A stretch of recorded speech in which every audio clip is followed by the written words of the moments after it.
Hello friends, welcome to Baha'i Focus. The song that you are hearing now is called World Citizen. There are Baha'is in every country of the world, and we really try to cultivate the idea of being world citizens.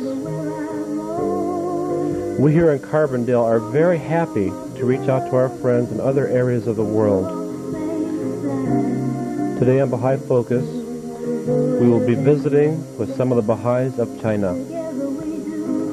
Jane Bellows, a friend, recently attended the Baha'i International Teaching Symposium in Singapore. She is nice enough to share some of her experiences with us here in Carbondale. We hope you find them interesting. They're very interesting people.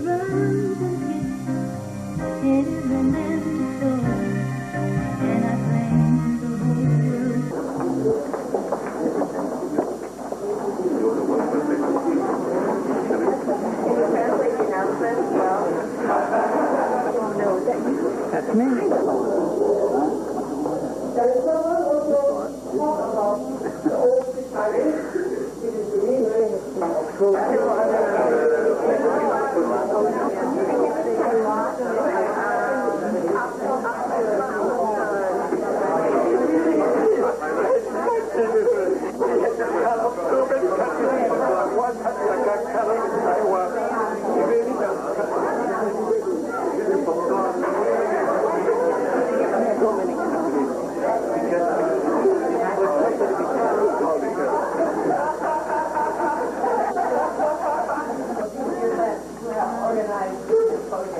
Truly, friends, I think we should take this opportunity to express our very, very deep and loving gratitude to you with one common purpose, to bring the faith to the Chinese people.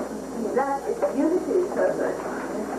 In a sense, I feel like we are deputizing for somebody very important in the Baha'i faith.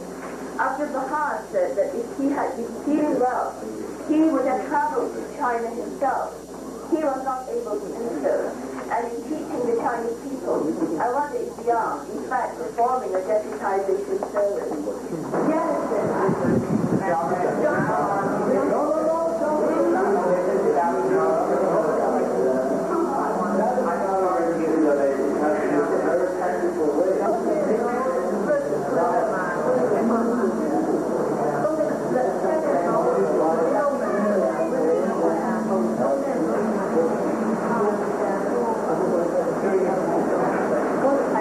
So therefore, I would assume you've been involved in the Baha'i community.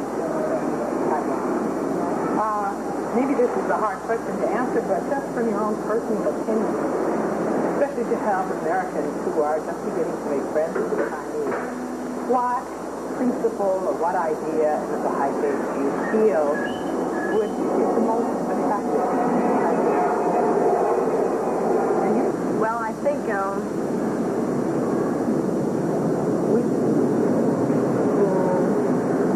because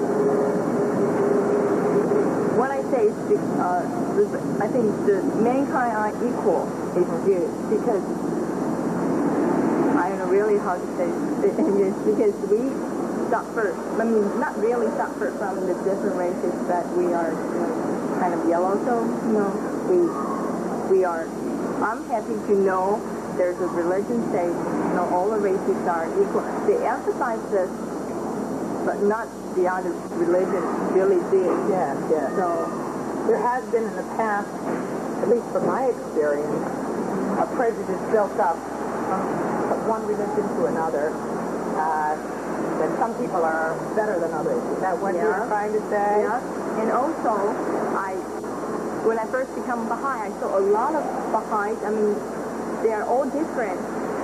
They are black, white, American, or Malaysian, they're brown, and it doesn't matter what kind of language they are speaking, but they are so close, they're so happy, they are really good friends. And the American really just so surprised, oh, what, that's it, right on, Wait a minute, we got...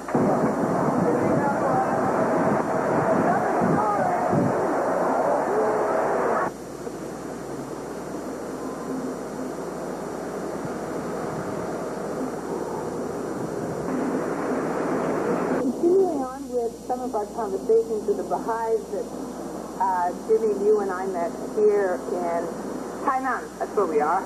We've had a very full day today in deepening.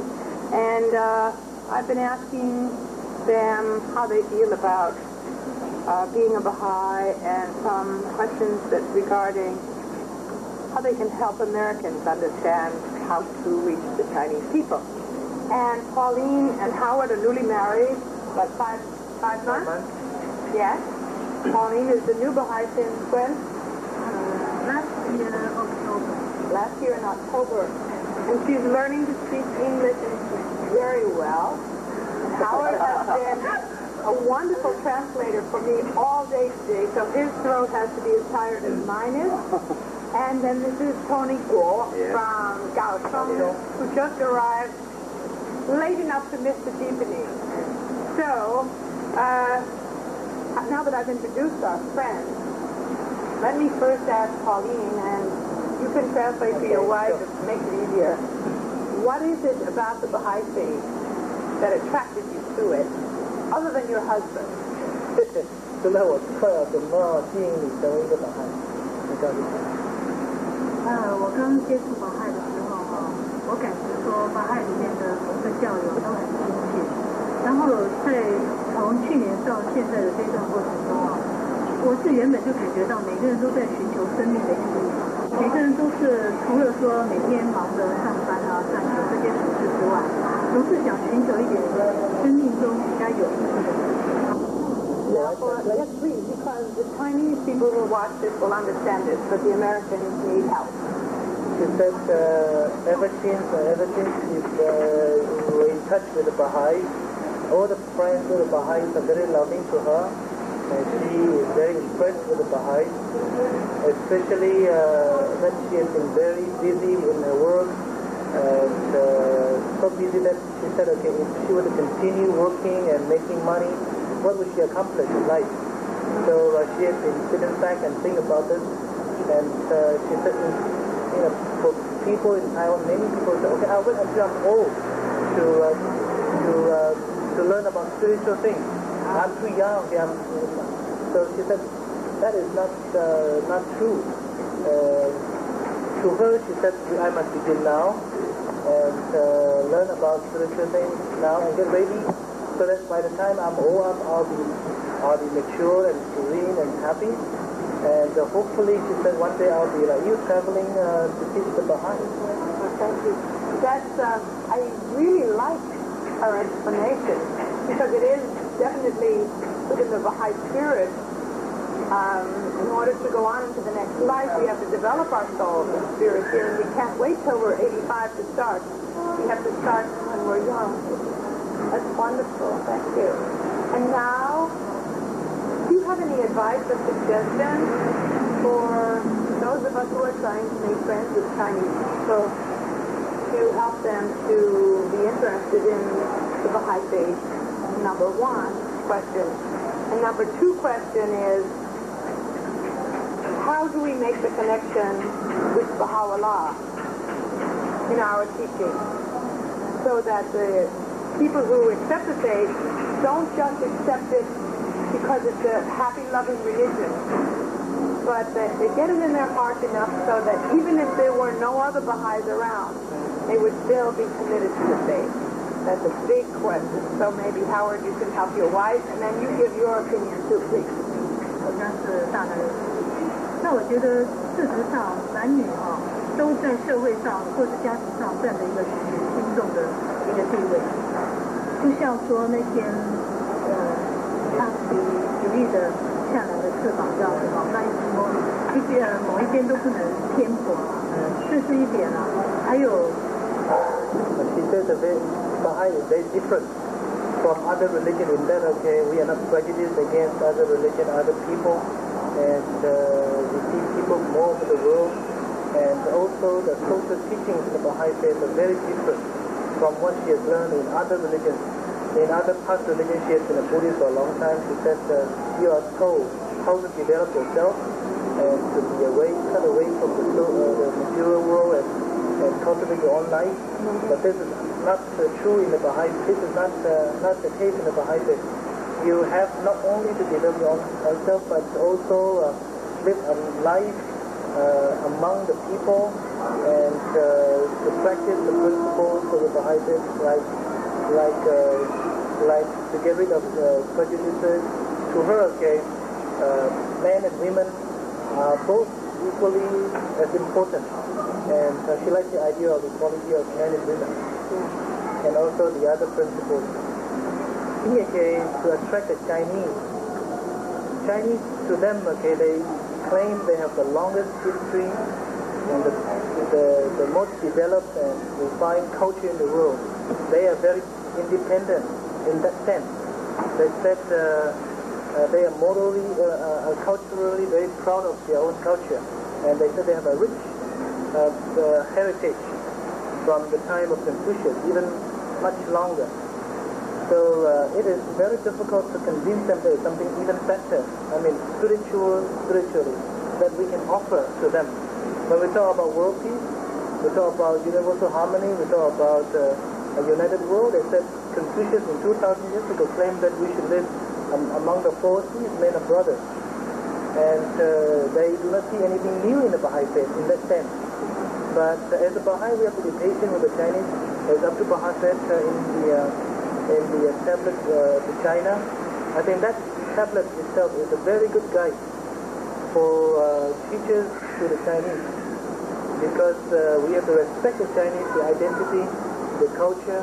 From that, from their own standpoint, from the Chinese way of thinking, we can approach them and prove to them that we have something even better to offer than what the past stages in the Chinese history have offered. And we really can prove to them, because for 2,000 years, China has not established peace within itself. So the Baha'is now are scattered all over the world. I think from facts and from reality and from our personal life, we can tell them that there is something even better.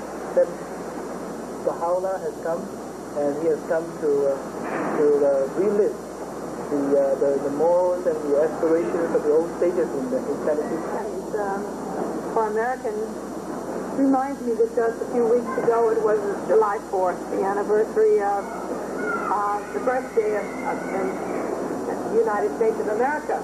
And I happened to be with some Chinese people and American people that night, and they were not laughing at us, they were enjoying our big celebration of being a little over 200 years old. And they said to us, but we are thousands of years old. So it is something to take into consideration. I think that's very good. Very good. We need to learn a little bit more about, I should think about the Buddhist tradition as well. Tony, I put you on the spot.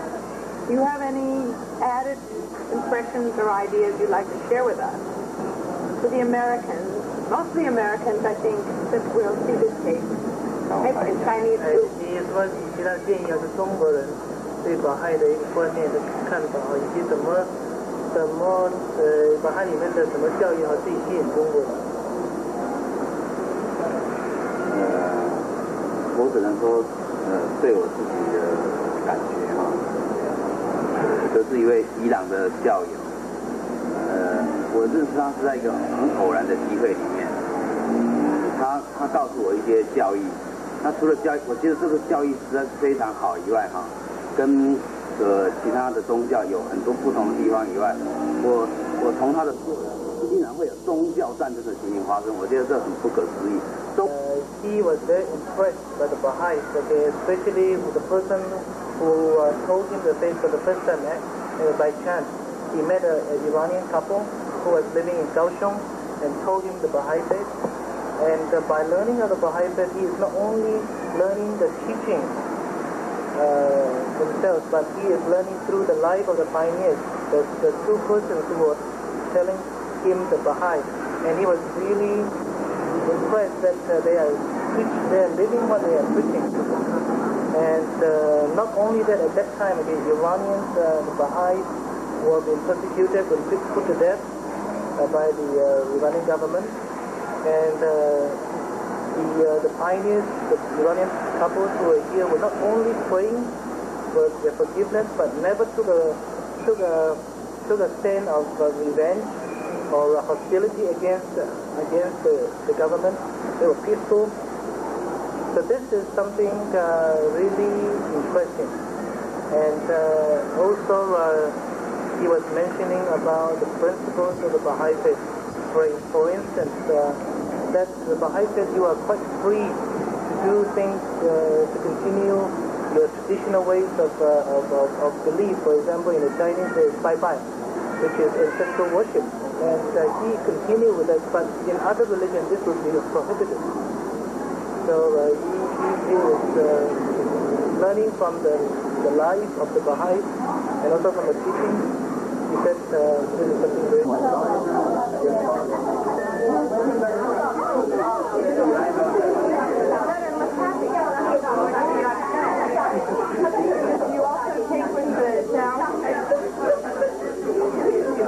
Benjamin, my friend. He just became a Baha'i last week. Yeah, she's been my teacher. First time.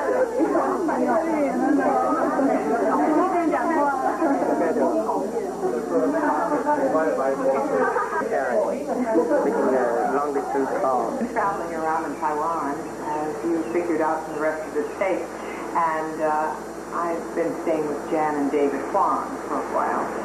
Jan is an American who's moved to Taiwan, and she married David, Chinese. David is secretary of the National Spiritual Assembly here. Jan is on the National Teaching Committee. And I would like Jan and David to talk to you a little bit about what it's like to, for Jan to talk a little bit about what it's like to be an American in Taiwan and working with Chinese people, and then let her ask questions of David about how he became a Baha'i, or let them say whatever they're interested in sharing.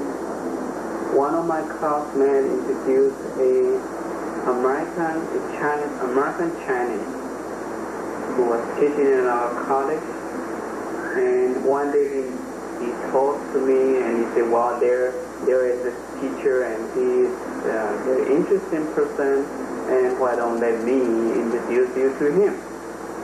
So we went to lunch together, the noodles stand around the school, and we started talking, and with my really Chinglish English at that time, and we barely can communicate to each other, but somehow we, get across what we're going to talk about.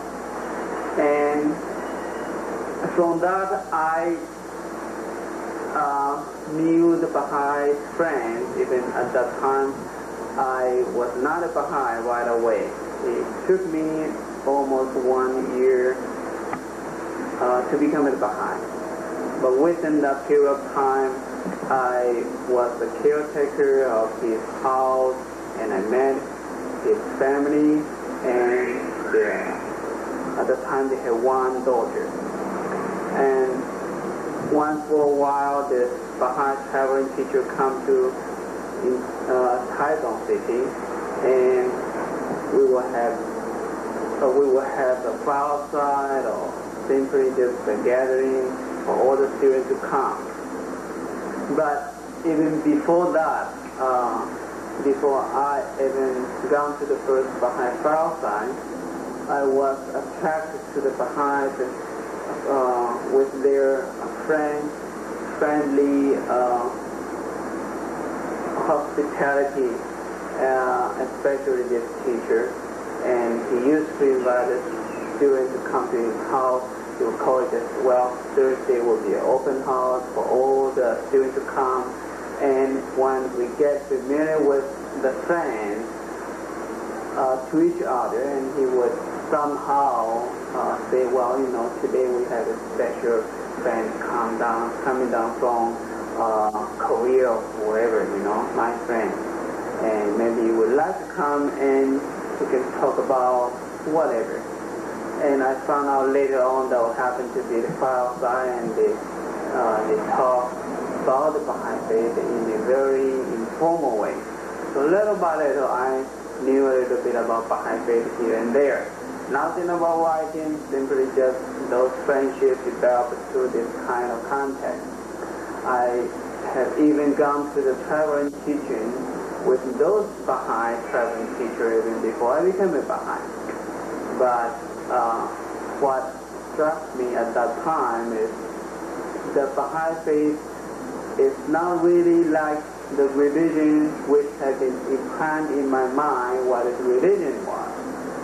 The concept about religion in my mind at that time was you had to go to temple, you had to go to church, you had to belong to that and belong to, something solid like a building. And there's a group of people, you have to go there on a regular basis, and that belongs to a religion.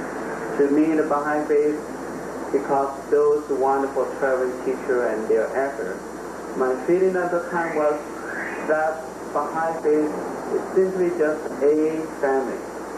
And being a Chinese, you know how strong feeling regarding the family is to the Chinese people. The Chinese feel that the family is their center of their whole life. Even though you might get married later, you become older, but still you consider the family, your parents, your grandparents, the children as the center of your life. Your life just has to work with around it, the family. And to me, that attracted me to the Baha'i faith, that those Baha'is made me feel like I am one of the members with their family, even though we have to communicate with my second language. And sometimes even it's not easy, but the feeling was there, and that was the most wonderful thing I have ever experienced in my life. And that is the reason I became a... Since you say the family is so important in the Chinese culture, what about your family who's not a Baha'i? None of them are Baha'i. How do they feel about you becoming a Baha'i? Well, to make a long story short, my family does not exactly happy that when I became a Baha'i, because when I was a child, it was very difficult to be brought up. I had a difficult time in my childhood, and my mother really had a tough period of time when I was young. And at one moment in that, I don't know exactly how old I was, my mother went to the temple, and the temple where the Chinese would go and worship their God. And she promised that she would let whatever God is inside the temple to adopt me as a child of the, statue of the goddess, whatever you put it. And she promised that I would dedicate my life, to serve the God, And, well, interesting enough, when I became the Baha'i and later on I get into the writing, I find out that's exactly what I'm doing when you become the Baha'i, is to dedicate all your life to God. And what my mother had promised me or promised her to do has been fulfilled, after I became the Baha'i. My family found themselves not easy with those foreigners at the beginning when the Baha'i thing came to our family. Not many, many times, but they were very attracted to the Baha'i children. The pioneers, the children, they are so disciplined, and they listen to what parents told them, and they are really very well educated in a sense, children, the Baha'i children. And that really made my parents think about what is really in this Baha'i faith. Although I may try to somehow little by little explain a little bit to my mother, especially because the promise he made at the time. But still, that there is a understanding that, well, what my son belongs to, religion, it's not a bad religion, and she tried to stand out of it, not to really get involved with, well, what did you go with this activity or that activity? She would not ask too much about it. But I think in her mind she got the feeling that, well, this must be good religion, and otherwise my son will not become the man. Earlier, though, about religion, is that all the Chinese think religion is foreign. They think, oh, that's the American's religion, or that is the Persian's religion, or whatnot. So something that you'll want to try to get through to the people is that it's not your religion that you're letting them adopt, but Baha'u'llah is their Baha'u'llah. God is their God. Eventually they will come to understand that, but that's something that you should try to keep in mind when you teach them also. One other thing I wanted to say to you, when I was still living in the United States 4 years plus ago, we got the goal to reach and teach the Chinese people. We felt paralyzed. My God, how do we do that? I don't know any Chinese people. I don't know how to speak Chinese. I don't know anything about China. How can I teach these people? So she married Chinese. What I have come to find out now that I live in a Chinese country is that there's no great mystery to the Chinese. They're people. The House of Justice in a recent message said the people are dying for love. They are literally starving for kindness and love. And the Chinese are just people too. And I have found what David said. Making friends with the Chinese is really the way to do it. And of course that's what Abdul Baha said. So we seem to be going in a complete circle. Abdul Baha said each one teach one, which we still have not seemed to come to believe to do. But to make all of these plans, Chinese teaching and go on the streets and do this and this and this, in my opinion, it just fails. Or it doesn't succeed as it could. The succeeding is the heart-to-heart connection.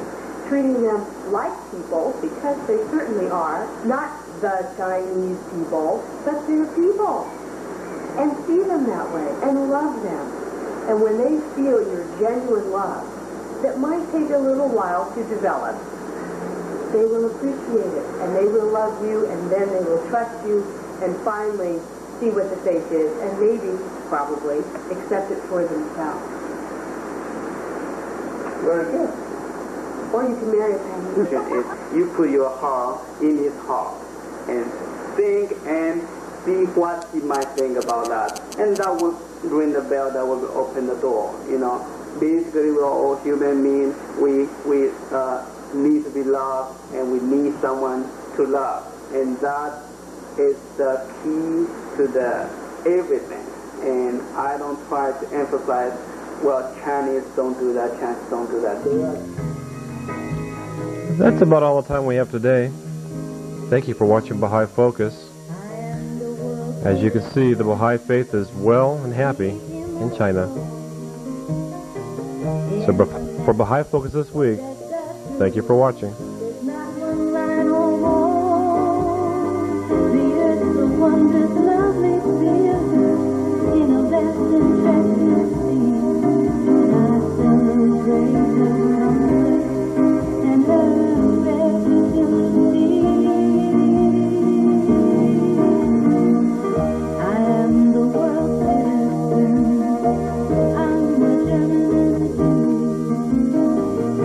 From the depths of journey